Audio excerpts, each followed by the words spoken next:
How to add multiple accounts in TikTok. Hello everyone, this is Max. Welcome back to another tutorial video.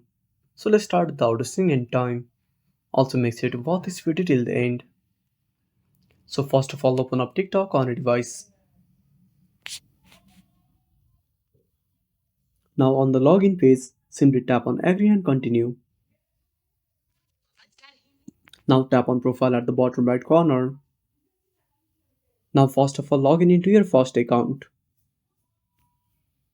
Now wait for login to complete. Now once you log in, tap on profile at the bottom right corner. Now tap on the username at the top part of your screen. Now simply tap on add account. Again tap on login. Now log in with your second account.